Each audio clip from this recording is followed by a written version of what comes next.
बिस्मिल्लाहिर्रहमानिर्रहीम। अस्सलामुअलैकुम दोस्तों, आप देख रहे हैं ऑडियो कुतुब खाना। जिन दोस्तों ने अभी तक इस चैनल को सब्सक्राइब नहीं किया वो जल्दी से सब्सक्राइब करें और बेल आइकन दबा दें ताकि आने वाली अच्छी अच्छी किताबों की ऑडियो आप तक पहुंचती रहे। शुक्रिया। चलिए शुरू करते हैं। एम.ए. राहत का उर्दू नावल आसेब। मैं आंखें फाड़ फाड़ कर तारीकी में घूर रहा था। अब मुझे एहसास हो रहा था कि कोई चल रहा है, कहीं कोई खतरनाक जानवर न हो। कभी कभी बस्ती में दरिंदा घुस आता था, बकरियों को और छोटे बच्चों को जख्मी कर देता था। अब क्या होगा? मेरे पास तो कोई डंडा भी नहीं है। मैंने टटोल कर आसपास कोई पत्थर तलाश करने की कोशिश की। पानी की बोतल से हाथ लगा और बोतल गिरकर दूर जा सिरकी। रात के सन्नाटे में इसकी आवाज़ भी उभरी थी, लेकिन इस आवाज़ की वजह से दूसरी आवाज़ रुक गई। मेरा दिल कनपटियों में धड़क रहा था। शदीद खौफ से जान निकली जा रही थी। कुछ देर खामोशी रही, फिर कदमों की चाप दोबारा सुनाई दी। अब मुझे एक इंसानी हियोला अपनी तरफ बढ़ता हुआ नजर आ रहा था। मैंने दोनों हाथ मुंह पर रख लिए कि कहीं चीख न निकल जाए, लेकिन फिर एक आवाज़ उभरी, कौन है? मैंने और मजबूती से मुंह भींच लिया। हियोला अब बिल्कुल करीब आ गया था। आवाज़ दूसरी बार सुनाई दी, कौन है? इसके साथ ही माचिस की तीली जली और मेरे हल्क से चीख निकल ही गई। हैं? कौन है? इस बार आवाज़ में हैरत थी, लेकिन न जाने क्यों मुझे एहसास हुआ कि ये आवाज़ कुछ जानी पहचानी सी है। माचिस की दूसरी तीली जली और वो जो कोई भी था मेरे करीब आ गया। बोलते क्यों नहीं, कौन हो? इस बार भी न बोले तो छुरी मार दूंगा, आवाज़ ने कहा। और मैंने आवाज़ पहचान ली। ये अलियास भाई की आवाज़ थी। नहीं अलियास भाई, मुझे छुरी न मारना। हैं? कौन है तू? नादिर। नादिर? नादिर? हैरत से कहा गया। हाँ। माचिस की तीली फिर जली। इस बार इसकी रोशनी में अलियास भाई ने मेरा चेहरा देखा। देखते रहे, फिर नरम लहजे में बोले, तू यहाँ क्या कर रहा है? सो रहा था। यहाँ? हाँ, मगर क्यों? घर से भाग आया हूँ। ओह, क्यों? अम्मा ने कहा है कि नादिर कहीं और चला जा। अब्बा ने बहुत मारा है अलियास भाई, कह रहा था कि 3 दिन भूखा रखेगा। तू है भी तो उल्लू का पट्ठा। अबे वहाँ इनकार नहीं कर सकता था, मुझे कुछ पता ही नहीं था। बेवकूफ़ कहीं का। अलियास भाई, मैंने सहमी हुई आवाज़ में कहा। तुम मुझे छुरी मार दोगे? किसने कहा था? फजल खान ने। दिल तो यही चाह रहा था, मगर क्या? कुछ नहीं, ठीक है, डरो मत, कुछ नहीं कहूँगा तुझे। वो साली ज़रूरत से ज़्यादा ही पारसा बन गई। अपना भी दिल उखड़ गया यहाँ से। लानत है। एक बात बता। जी अलियास भाई। मुझे तसल्ली हो गई। घर वापस आएगा? नहीं अलियास भाई, अब घर वापस जाऊंगा तो फजल खान जिंदा नहीं छोड़ेगा। मैं मरना नहीं चाहता। चल प्यारे, अब ये नगर छोड़ दें। मैंने तो छोड़ दिया अलियास भाई। जाएगा कहाँ? बस चलता रहूँगा, कहीं कोई जगह मिल जाएगी। मुझसे दोस्ती करेगा? आप तो मेरे बड़े भाई हैं। ठीक है, फिर मेरे साथ ही रहना। क्या आप भी जा रहे हैं? हाँ। अब यहाँ अपना भी ठिकाना नहीं है, सब दुश्मन बन गए हैं। मगर ठीक है, सियाने कहते हैं कि सफ़र वसीला ज़फ़र होता है। हम भी किस्मत आजमाएंगे, शहर चलेंगे। हम किसी बड़े से शहर। शहर क्या होता है अलियास भाई? जो होता है देख लेना। भूख लग रही है, सुबह तक इंतज़ार करना पड़ेगा। चल अब आराम से सो जा, डरने की ज़रूरत नहीं है। वो अलियास भाई, मैंने कहा। हाँ बोल, क्या बात है? तुम्हें भूख लग रही है? मेरे पास गुड़ और रोटी है, खाओगे? अबे कसम अल्लाह की, कहाँ है बे? अलियास भाई खुशी से उछल पड़े। ये लो, मैंने दोनों चीज़ें इनके हवाले कर दी। फिर पानी की बोतल भी तलाश करके इनके हवाले कर दी। अलियास भाई सब कुछ चट कर गए, फिर पानी पी कर कई डिकारें मारी और फिर मेरे करीब ही लेट गए। दूसरे दिन सुबह होने से पहले हम जाग गए और वहां से चल पड़े। अब मुझे हिम्मत हो गई थी, एक बड़ा साथ था, अब क्या डर। हम चलते रहे। पूरे दिन का सफ़र तय करके हम एक ऐसी जगह पहुँचे जहाँ बहुत से घर नज़र आ रहे थे। कुछ फासले पर एक अजीब सी जगह नज़र आ रही थी। यहाँ बड़ा मजमा लगा था। सबसे ज़्यादा हैरानी की चीज़ वो थी जिसे देखकर मैं सहम गया। बहुत से कमरे एक साथ दौड़ रहे थे।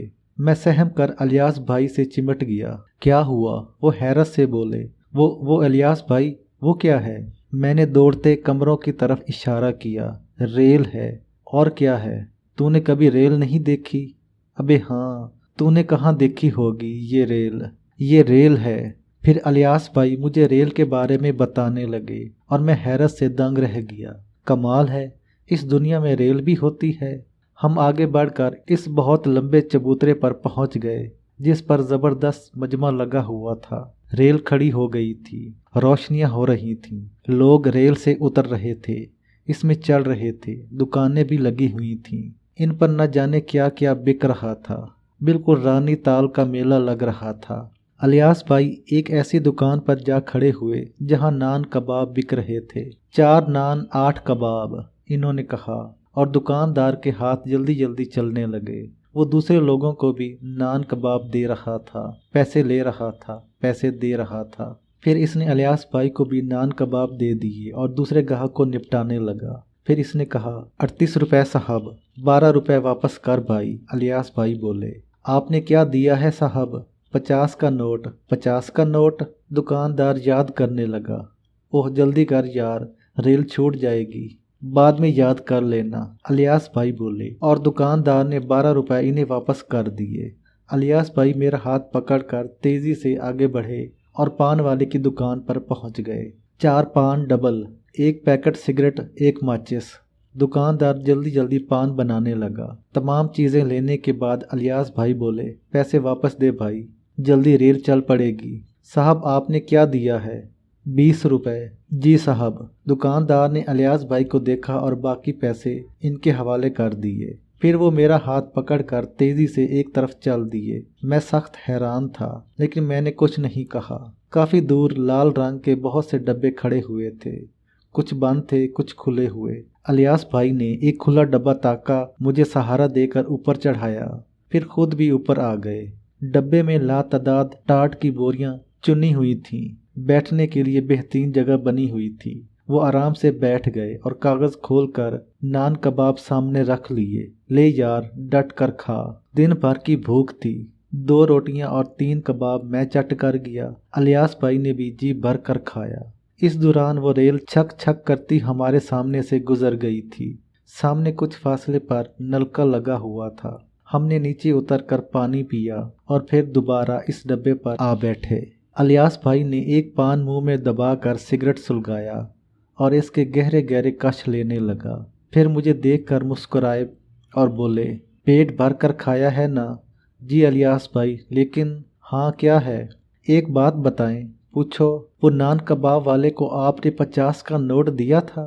अबे दिमाग खराब हुआ है क्या? क्यों?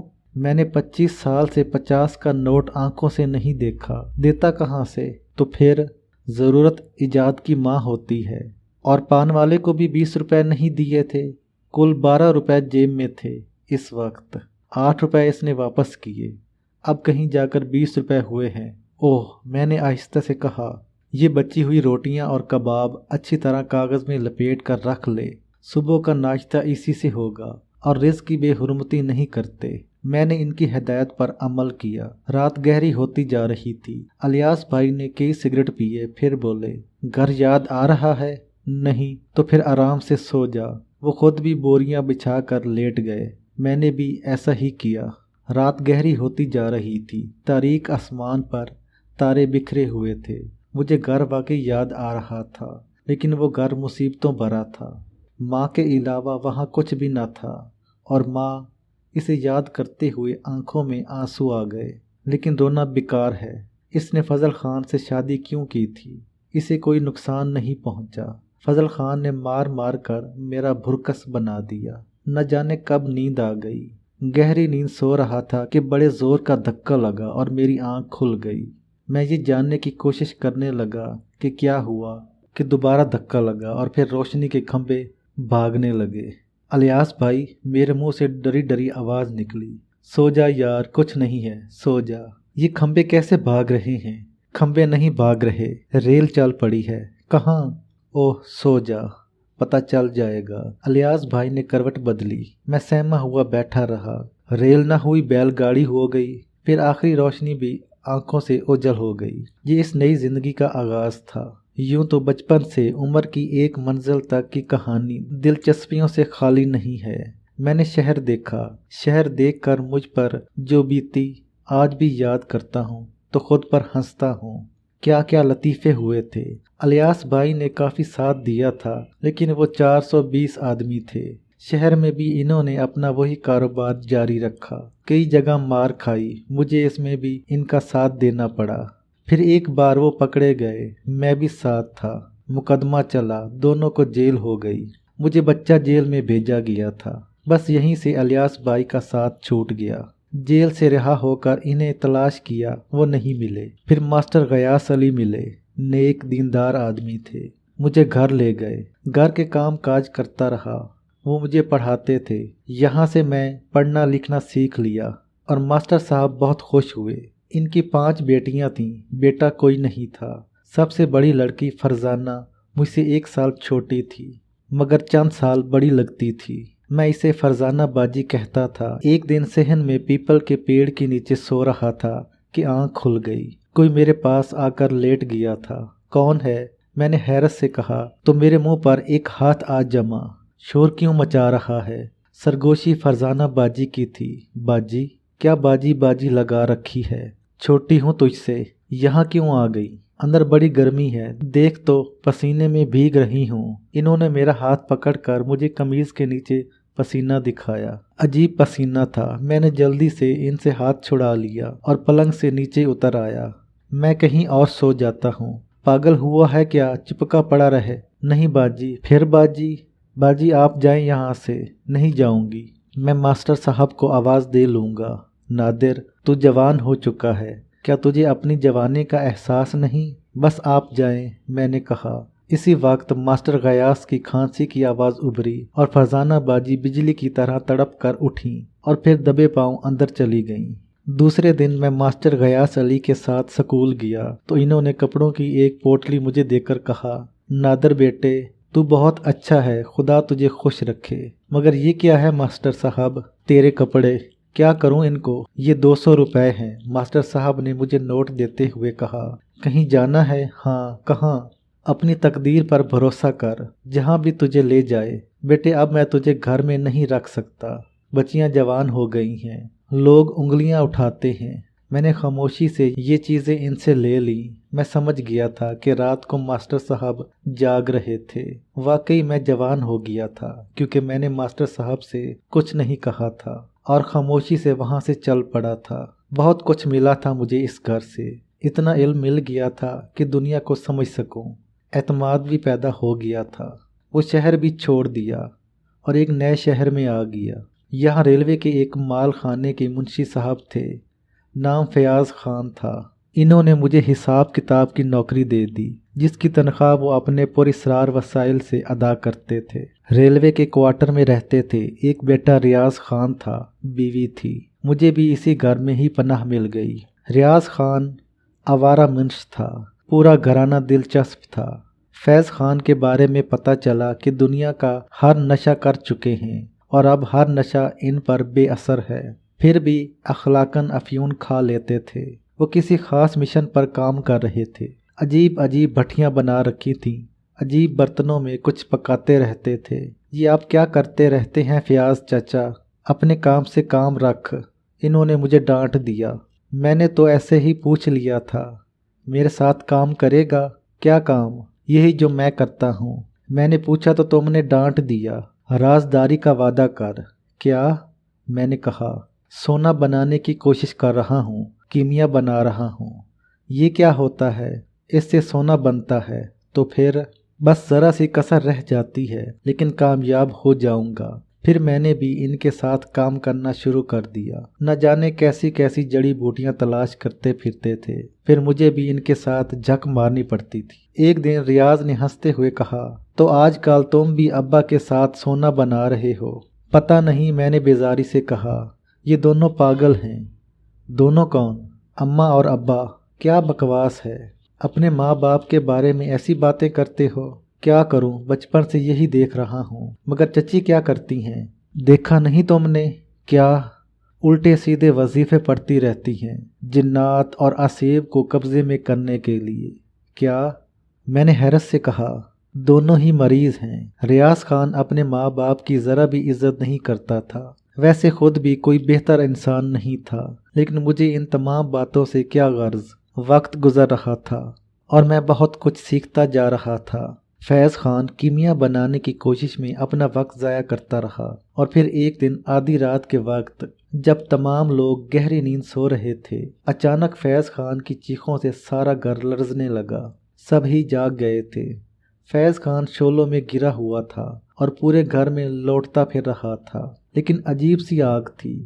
یہ آگ اس کے لباس سے اٹھتی محسوس نہیں ہوتی تھی، بلکہ یوں لگتا تھا جیسے اس کے بدن کی کھال جل رہی ہو۔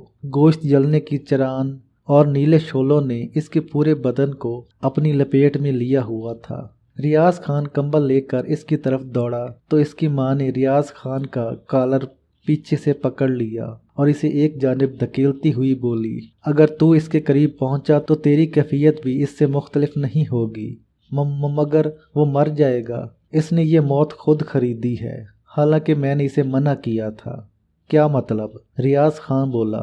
کیا یہ مطلب بتانے کا وقت ہے؟ اس کی ماں نے، جسے میں چچی کہتا تھا، سخت لہجے میں کہا۔ مجھے بہت عجیب سا محسوس ہوا۔ چچی کی کیفیت بتا رہی تھی کہ وہ فیض خان کو جلتے دینا چاہتی ہے، لیکن کیوں؟ آخر کیوں؟ بات میری سمجھ میں بالکل نہیں آئی تھی۔ فیض خان زمین پر گر کر تڑپتا رہا اور تھوڑی ہی دیر کے بعد جھلس کر مر گیا۔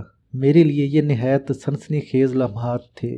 ریاض خان بھی پھٹی پھٹی آنکھوں سے باپ کو موت کی آغوش میں جاتے دیکھ رہا تھا۔ چچی جان نے ٹھنڈی سانس لے کر کہا، میرا سہاگ ختم ہو گیا، لیکن کیا کروں؟ اس انسان کو کس طرح سمجھاتی؟ پوری زندگی ہی سمجھاتے سمجھاتے گزری ہے۔ نہ باپ نے کبھی کچھ کیا، نہ بیٹے نے۔ کانٹوں کی سیج پر جھلستی رہی ہوں میں۔ لیکن نہیں، بیکار ہے نادر بیٹے، بیکار ہے۔ نہ تم کچھ کر سکتے ہو، نہ میں، اور نہ ہی ریاض خان کچھ کر سکتا تھا۔ فیض خان کو مرنا ہی تھا۔ میں جتنی کوشش کر سکتی تھی کر لی، کامیاب نہیں ہو سکی۔ اس کی آنکھوں سے آنسو روا ہو گئے۔ عجیب کردار تھا اس عورت کا، کوئی بات سمجھ میں ہی نہیں آتی تھی۔ بہرحال اہل محلہ کو علم ہوا کہ فیض خان جھلس کر مر گیا ہے۔ سب ہی اس سے نالا معلوم ہوئے۔ میں حالانکہ خاصے دن یہاں گزار چکا تھا، لیکن نہ جانے کیوں یہ خاندان میری نگاہوں میں بے حد پر اسرار تھا۔ اب دنیا کو سمجھنا آ گیا تھا۔ ویسے بھی عمر کم نہیں رہی تھی، وقت کے ساتھ ساتھ کافی آگے بڑھ گیا تھا اور دنیا کو بہت گہری نگاہوں سے دیکھ چکا تھا۔ پھر آہستہ آہستہ باتیں سمجھ میں آنے لگیں۔ اس میں کوئی شک نہیں تھا کہ چچی جان اپنا سہاگ لٹ جانے کی وجہ سے دل برگشتہ رہنے لگی تھیں۔ انہوں نے بیوی کی خود پر طاری کر لی تھی، لیکن شوہر کے سلسلے میں جب بھی کبھی گفتگو ہوتی، ان کا لہجہ تلخی سے بھرپور نظر آتا تھا۔ بالآخر ایک دن یہ راز بھی کھل گیا۔ ریاض خان تو اپنی آوارہ گردی میں مصروف رہتا تھا، صرف میں تھا جو چچی جان کا رازدار، ہمدرد، مونس اور غمگسار تھا۔ انہوں نے کہا، شادی کے بعد سے آج تک، یعنی اس وقت تک جب تک فیض خان زندہ رہا، صحیح معنوں میں مجھے یہ احساس ہی نہیں ہو سکا کہ عورت کو زندگی میں کبھی مرد کا تحفظ مل سکتا ہے یا نہیں۔ میں ان تمام چیزوں سے محروم رہی ہوں۔ زندگی کے ہر شعبے سے گزرنے کے لیے مجھے اپنے طور ہی سب کچھ کرنا پڑا ہے۔ لیکن چچی جان، بات کیا ہے؟ بات کیا ہوتی؟ میں خود بھی ایک معمولی سے گھرانے کی فرد ہوں۔ دیکھو بیٹے، ہر انسان زندگی اپنے طور پر، اپنے انداز میں گزارتا ہے، جیسے اس کے وسائل ہوتے ہیں۔ لیکن اگر کوئی وسائل کی تلاش میں زندگی کھو دینے پر تل جائے تو اس کے لیے کیا کیا جا سکتا ہے؟ فیض خان ابتدا ہی سے کچھ کرنے کا قائل نہیں تھا، بلکہ اسی طرح جیسے اب اس کا بیٹا ریاض کچھ نہ کرنے کا قائل ہے۔ آوارہ گردی کی زندگی بسر کرنے کے بعد اپنے لیے پیٹ بھر روٹی حاصل کر لیتا ہے، تن پر کپڑا حاصل کر لیتا ہے، اور بس اس کے بعد اس دنیا سے اس کا کوئی تعلق نہیں ہے۔ ہاں، یہ تو میں دیکھ رہا ہوں، جبکہ زندگی ایسی چیز نہیں ہے۔ مجھے اندازہ ہے چچی جان، یہی کیفیت فیض خان کی تھی۔ مجھ سے شادی ہو گئی، جیسا کہ میں نے تمہیں بتایا کہ ایک معمولی گھرانے کی فرد ہوں۔ میں بھی، میرے ماں باپ نے بھی مجھے یوں سمجھ لو اپنے شانے کے بوجھ کی مانند اتار دیا تھا، اور یہ بوجھ فیض خان نے کبھی قبول نہیں کیا۔ وہ ہمیشہ اپنے مشاغل میں مصروف رہا اور اس نے ساری زندگی سونا بنانے کے چکر میں گزار دی۔ مجھے بھی اس نے اسی راستے پر لگا دیا۔ نہ جانے کیسے کیسے گنڈے تعویذ اور عمل، نیک اور بد، میں کچھ نہیں جانتی، بس کچی عمر میں آئی تھی اس کے پاس، اس کے رنگ میں رنگ گئی۔ لیکن جوں جوں زندگی آگے بڑھی مجھے یہ احساس ہوتا چلا گیا کہ ایک انتہائی نکمے اور بد نیت انسان کے ساتھ زندگی کا یہ سفر کرنا پڑے گا۔ بہرحال نادر، انسان کا اپنا ایک ماحول ہوتا ہے، میرا بھی یہی ماحول تھا۔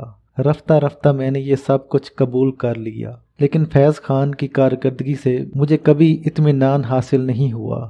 میں بھی چلے وظیفوں کی عادی ہو گئی اور اپنے طور پر اسی انداز میں کام کرنے لگی۔ پھر یہ کم بخت ریاض خان میری زندگی میں آیا، لیکن اس نے بھی جوان ہونے کے بعد جو روپ اختیار کیا اب وہ تمہارے سامنے ہے۔ لیکن چچی جان، وہ آگ کیسی تھی جس نے فیض خان کو جھلسا دیا؟ چچی جان کے چہرے پر عجیب سی کیفیت پھیل گئی۔ تھوڑی دیر خاموش رہنے کے بعد انہوں نے کہا، اس نے بھیرو جگانے کی کوشش کی تھی کیا؟ ہاں، وہ اپنی کوششوں میں ناکام رہتا تھا۔ تمام کوششیں کر لیں اس نے۔ اس کا کہنا تھا کہ کیمیا بنانے کے لیے بس ایک ایسی کسر باقی رہ جاتی ہے جو آج تک اس کی سمجھ میں نہیں آئی۔ اگر وہ کسر بھی پوری ہو جاتی تو وہ سونا بنا کر دنیا کا امیر ترین انسان بن سکتا تھا۔ پھر میں نے سوال کیا، پھر میں نے اسے بھیرو جگانے کی ترکیب بتا دی۔ کیا؟ ہاں، آپ نے بتا دی چچی جان؟ ہاں، مجھے معلوم تھا، مگر کیسے؟ یہ نہ پوچھو بیٹے، چچی جان نے کہا۔ لیکن چچی جان، اس ترکیب کے بعد تو فیض خان کی زندگی ہی نہ رہی۔ آسان کام نہیں تھا، بہت مشکل کام تھا۔ جن، بھوت، پریت، آسیب آسانی سے قابو میں نہیں آتے۔ وہ کسی انسان کی غلامی کیوں پسند کریں گے؟ لیکن ہاں، اگر انسان کے پاس طاقت ہو تو وہ یہ غلامی قبول کر سکتا ہے، اور یہی بابا سفیدے کا کہنا ہے۔ بابا سفیدے؟ میں نے چونک کر پوچھا۔ ہاں، اور محسوس کیا کہ چچی جان بھی ایک دم چونک گئی ہیں۔ بہت زیادہ باتیں نہیں کرتے، لیکن چچی جان، میرے دل میں یہ خیال ہے کہ میں آپ سے اس کے بارے میں تفصیلات معلوم کروں۔ وہ مجھے غور سے دیکھنے لگیں، پھر بولیں، بابا سفیدے ایک عجیب و غریب انسان ہے۔ سمجھ میں نہیں آتا کہ وہ ہندو ہے یا مسلمان، کون سے مذہب سے تعلق رکھتا ہے۔ بہت فاصلے پر اس نے اپنی ایک مٹھیا بنا رکھی ہے، اسی میں رہتا ہے، بہت کم لوگوں سے ملتا ہے، کبھی کبھی کسی کا کوئی کام بھی کر دیتا ہے۔ مجھ پر خاص طور پر مہربان ہے۔ یقین کرو، میں نے پورے خلوص کے ساتھ اس سے بھیرو جگانے کی ترکیب پوچھی تھی۔ مگر بھیرو ہے کیا چیز؟ کالے علم کا ایک دیوتا جو اگر قابو میں آ جائے تو بہت سے کام آسان ہو جاتے ہیں۔ اگر بھیرو جگا لیا جاتا تو سونا بنانے کی وہ ترکیب آسانی سے فیض خان کو حاصل ہو جاتی، اور اس کے بعد اس کا کام بن جاتا۔ وہ میرے پیچھے پڑا ہوا تھا، بہت عرصے سے پیچھے پڑا ہوا تھا۔ لیکن بابا سفیدے نے صاف صاف کہہ دیا تھا۔ کیا کہہ دیا تھا؟ یہ کہ بھیرو جگانے میں اگر اسے ناکامی ہوئی تو پھر وہ زندگی نہ پا سکے گا، یعنی مر جائے گا۔ ہاں، تو پھر میں نے وہ ترکیب فیض خان کو بتا دی، اور فیض خان اس سلسلے میں مصروف ہو گیا۔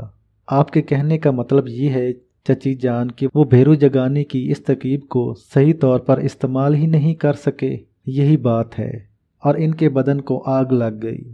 اس آگ کو کوئی نہیں روک سکتا تھا، اور اسے بجھانے کی کوشش کرنے والا خود بھی اسی آگ کا شکار ہو جاتا۔ اس لیے میں نے ریاض خان کو اور تمہیں اس سے منع کیا تھا۔ یہ تو بہت بری بات ہوئی۔ دیکھو بیٹے، ویسے تو انسان بڑی کمزور شخصیت کا مالک ہوتا ہے، لیکن بہتر یہی ہوتا ہے کہ اسے اپنے طور پر اپنی زندگی گزارنے کا بندوبست کرنا چاہیے، اور ایسے طریقوں سے دولت حاصل کرنے کی کوشش نہیں کرنی چاہیے۔ مگر انسان چاہتا تو یہی ہے چچی جان۔ ہاں، یہی چاہتا ہے۔ تمہیں ہنسی آئے گی کہ اب میں خود بھی اس کی عادی ہو چکی ہوں۔ کیا؟ طویل زندگی پڑی ہے میرے سامنے، نہ جانے کس طرح وقت گزرے، نہ جانے کیا ہو، کچھ نہیں کہا جا سکتا۔ ٹھیک ہے، لیکن اب آپ کیا کریں گی؟ کیا کر سکتی ہوں؟ تم دیکھ رہے ہو کہ ریاض خان میرا بیٹا ہونے کے باوجود میرے لیے بالکل ہی ناکارہ ہے۔ غالباً اس کے ذہن میں یہ تصور کبھی بھی نہیں آیا कि वो मेरा अकलौता बेटा है और माँ की ज़िंदगी के लिए इसे कुछ करना चाहिए। मैंने भी दूसरी माँओं की तरह इसके लिए तरह तरह के ख्वाब देखे थे। इस घर को एक अच्छे घर की मानद सजाना चाहा था, अपने बेटे की ज़िंदगी, इसका मुस्तकबिल शुरू करने की ख्वाहिश की थी मैंने। लेकिन क्या करूं, हर ख्वाहिश पूरी तो नहीं हो जाती। वो मेरे साथ किसी तौर तावन नहीं करता, तुम खुद देख रहे हो। आवारागर्दी करता रहता है, बस इसके अलावा इसे किसी और शय से दिलचस्पी नहीं है। लेकिन मेरे सामने मेरी एक तवील जिंदगी पड़ी है। चची जान, मैं आपका साथ देने के लिए तैयार हूँ, मैंने कहा, और चची जान के होठों पर एक फीकी सी मुस्कुराहट फैल गई। बेटे, मैंने जिंदगी में कभी गैर हकीकी वक्त नहीं गुजारा। मैं जानती हूँ कि जब अपना खून ही अपने साथ वफा न कर सके तो दूसरों पर क्या भरोसा किया जा सकता है। चची जान, लेकिन कभी कभी गैर भी अपनों से ज्यादा बेहतर साबित होते हैं। हाँ, ये एक कहानी तो है, लेकिन मैंने सिर्फ कहानी के तौर पर इसे सुना है, अपनी आंखों से कभी ऐसा नहीं देखा। मैं कोशिश करूँगा कि इस कहानी को हकीकत साबित कर सकूँ। वो फीकी सी मुस्कुराहट के साथ खामोश हो गई और मैं इस घराने के बारे में सोचता रहा। वाकई अब सोचने का अंदाज तब्दील हो गया था। उम्र अब इस मंजिल पर आ गई थी कि अपनी आंखों से दुनिया की इन हकीकतों को देख सकूं। बाहर तौर इसके बाद रियाज खान का वही वतीरा था, आवारागर्दी करता, रात को वापस आ जाता, कभी नशे के आलम में, कभी किसी और कैफियत में। भला मैं इसे क्या टोक सकता था, जबकि इसकी माँ इसकी इस्लाह नहीं कर पाई थी। लेकिन मैंने ये महसूस किया कि चची जान के चिल्ले और वजीफ़ों का वही आलिम है, रातों को जागती रहती हैं। वैसे मैंने कभी इसे नमाज वगैरह पढ़ते नहीं देखा था, जबकि तहज्जुद गुजार और दीनदार लोग अपनी बका के लिए या अपनी आकबत के लिए इस किस्म के वज़ाइफ किया करते हैं। चची जान का सिलसिला कुछ मुख्तलिफ ही था और मुझे ये एहसास हो रहा था कि इसके रास्ते भी दुरुस्त नहीं रहे। न जाने अब इसे दौलत की ख्वाहिश क्यों थी। हो सकता है अपने बेटे को एक बेहतर मुस्तकबिल देना चाहती हो। यूँ ज़िंदगी का एक ये दौर भी गुजरा और जहन मुख्तलिफ तब्दीलियाँ कबूल करता रहा, यहाँ तक कि एक दिन चची जान ने कुछ अजीब से अल्फाज मेरे सामने कहे। नादिर, अब तुम इतने बड़े हो चुके हो कि तुम्हें अपने मुस्तकबिल के बारे में सोचना चाहिए, कुछ न कुछ करना चाहिए तुम्हें। मैं नहीं चाहती कि रियाज की तरह तुम भी एक बेमकसद बेनाम सी जिंदगी गुजार दो। मैं सोच में डूब गया। माजी के जो नकोश मेरे जहन पर चिपसा थे वो कभी कभी मुझे अपना घर याद दिला देते थे। लेकिन अब मैं ये सोचता था कि वाकई दुनिया में रहने वाले जिस अंदाज में ज़िंदगी गुजारते हैं, मुझे इससे मुख्तलिफ ज़िंदगी नहीं गुजारनी चाहिए। मुझे कुछ सोचना चाहिए अपने बारे में भी, लेकिन क्या, ये अभी तक मेरी समझ में नहीं आ सका था। मैंने कहा, चची जान, मैं खुद भी यही चाहता हूँ। सिर्फ चाहने से कुछ नहीं होता, हर काम के लिए कुछ न कुछ अमल करना होता है। मैं क्या अमल कर सकता हूँ? देखो, इसमें कोई शक नहीं है कि वक्त बहुत बदल गया है। नई दुनिया के नए लोग ज़रा मुख्तलिफ अंदाज में सोचने के आदी हो गए हैं, लेकिन हम इन ज़रूरतों को नज़रअंदाज नहीं कर सकते जो बहरहाल अपना एक मकाम रखती हैं। मैं समझा नहीं चाची जान। दौलत, दौलत, दौलत, इसमें कोई शक नहीं है कि इस दुनिया में सिर्फ दौलत की इज्जत की जाती है। तुम खुद कितनी ही अच्छी शख्सियत के मालिक क्यों ना हो, कोई मकाम कभी नहीं हासिल कर सकते। किसी खूबसूरत सी इमारत में दाखिल होने की कोशिश करो, दरवाजे का चौकीदार तुम्हें दरवाजे पर ही रोक देगा। हाँ, अगर तुम किसी आला दर्जे की कार में बैठकर इस दरवाजे तक पहुँचो तो वो पहले तुम्हें सलाम करेगा और इसके बाद अदब से गेट खोलकर खड़ा हो जाएगा, ये जाने बूझे बगैर कि तुम कौन हो। यकीनन चाची जान, ऐसा होता है। तो क्या तुम अपने आप को इन लोगों में शामिल करना चाहते हो जो दरवाजे पर खड़े होकर दरवाज़ा खुलने का इंतज़ार करते हैं, या फिर इन लोगों में जो खुले दरवाजे से बआसानी अंदर दाखिल हो जाते हैं? चाची जान, दुनिया का हर शख्स अपने लिए तमाम दरवाजे खुले ही देखना चाहता है, लेकिन ये इतना आसान तो नहीं। मैं जानता हूँ अब तुम्हें तजर्बा भी हो चुका होगा काफ़ी हद तक, तो फिर इसके लिए कोशिश क्यों नहीं करते? मैं नहीं जानता कि ये कोशिशें मैं कैसे कर सकता हूँ। हाँ, मैं तुम्हें बता सकती हूँ। तो बताइए। हर जुमेरात को बाबा सफ़ेदे के पास जाया करो। ये बाबा सफ़ेदे क्या चीज़ हैं? इस अंदाज में इनके बारे में गुफ्तगू न करो, बहुत कारआमद शख्सियत हैं। अगर इसकी नज़र तुम पर हो गई तो यूं समझ लो कि तुम्हारे बहुत से मसाइल खुद ब खुद हल हो जाएंगे। चची जान, मैं जानता हूँ। तो फिर ठीक है, मेरे साथ चलना। और फिर पहली बार मैं बाबा सफेदे की खानगाह पर पहुंचा। एक वीरान सी जगह आबाद कर रखी थी इसने। कुर्बो जवार में पहाड़ी टीले बिखरे हुए थे, थोड़े से नारियल के दरख्त भी उगे हुए थे, पानी का एक चश्मा भी था, और इसके दरमियान बाबा सफेदे ने अपनी झोंपड़ी बना रखी थी। अकीदतमंद अपनी कारों में बैठकर वहां जाया करते थे और न जाने क्या क्या हासिल करने की कोशिश किया करते थे। बाबा सफेदे एक भारी बदन का आदमी था, सरगंजा, दाढ़ी बहुत बड़ी, लेकिन चेहरे पर एक ऐसी करख्तगी, ऐसी खशूनत और आंखों में एक ऐसी कैफियत नजर आती थी कि इसे देखकर एक कराहत का एहसास होता था। हालांकि चची जान का कहना था कि वो एक पहुंची हुई शख्सियत है, लेकिन पता नहीं वो शख्सियत कहाँ तक पहुंची हुई थी। कम अज कम मुझे तो इसका अंदाज़ा नहीं हो सका। चची जान ने मुझे इनके सामने पेश करते हुए कहा, ये नादिर है। मैं जानता हूँ। बाबा सफेदे के इन अल्फाज ने मुझे चौंका दिया, लेकिन चची जान के चेहरे पर कोई ख़ास बात नहीं पैदा हुई। अलबत्ता मैंने ही जुरात से सवाल किया, आप जानते हैं मुझे? मेरे इन अल्फाज पर बाबा सफेदे ने निगाहें उठाकर मुझे देखा और बोला, तेरा क्या ख्याल है, क्या मैं नहीं जानता? नहीं, मैं इसलिए पूछ रहा था कि पहले मेरी आपसे मुलाकात नहीं हुई। किस वक्त की बात करता है? क्या इस वक्त की जब तेरा बाप इस दुनिया से उठ गया था? जी। या फिर इस वक्त की जब तेरी माँ ने फजल खान से शादी करके तुझे जिंदा दरगोर कर दिया था? इसने कहा और मेरे औसान खता हो गए। मैंने खौफ भरी निगाहों से इस शख्स को देखा और पहचानने की कोशिश करने लगा। तो बाबा सफेदे फिर बोला, और अब तो ये सोच रहा है कि कहीं मैं तेरी बस्ती का कोई आदमी ना हूँ। क्या तू ये जानना चाहेगा कि इस आवारा मंश अलियास के साथ तूने अपनी बस्ती छोड़ दी थी, या फिर ये जानना चाहेगा कि इसके बाद तू फैज़ खान के पास कैसे आया? मेरे होश व हवास अब जवाब दे गए थे। ये शख्स जो कुछ बता रहा था वो एक खुली किताब की मानित था, और अब भला ये कैसे मुमकिन था कि मैं इसके सामने अकीदत गुजार न हो जाऊं। जबकि चची जान मुस्कुरा रही थी। इन्होंने कहा, कहो नादिर, कुछ और भी जानना चाहते हो? नहीं, मैंने जवाब दिया। क्या चाहती है इसके लिए? मैं चाहती हूँ कि ये कुछ बन जाए। खिदमत करना होगी इसे हमारी। करेगा? नहीं कर सकेगा। नहीं बाबा साहब, अगर आप चाहें तो ज़रूर कर सकेगा। तो अगर इसकी सिफारिश करती है तो मैं कुछ सोचने के लिए तैयार हूँ, लेकिन ये भी जान ले कि इसे जो कुछ करना होगा वो राजदारी में रहेगा। इस लड़के को कल फिर मेरे पास भेज देना।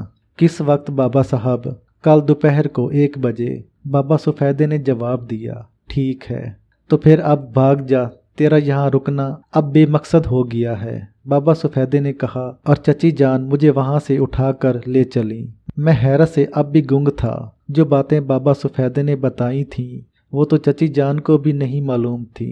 तहम रास्ते में मैंने इनसे कहा, चची जान, ये सब क्या है? इस शख्स को मेरे बारे में कैसे मालूम हो गया? मैंने तुमसे कहा था ना नादिर कि वो बहुत पहुंची हुई शख्सियत का मालिक है, लेकिन इतनी सारी बातें मेरे बारे में जानना कैसे मुमकिन हो सका?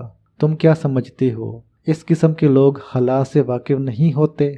नहीं, अब तो मैं भी इसका कायल हो गया हूँ। बाबा सफेदे तुम्हें जो कुछ बताए या तुमसे जो कुछ चाहे, नादिर हो सकता है वो सख्त हो, लेकिन तुम्हें वो सब कुछ करना होगा। चची जान, मैं नहीं समझता कि मैं वो कर पाऊंगा या नहीं। ये बात वो खुद तुम्हें बता देगा, चची जान ने कहा। बहरहाल दूसरे दिन मैं मुकर्ररा वक्त पर इसके पास पहुंच गया।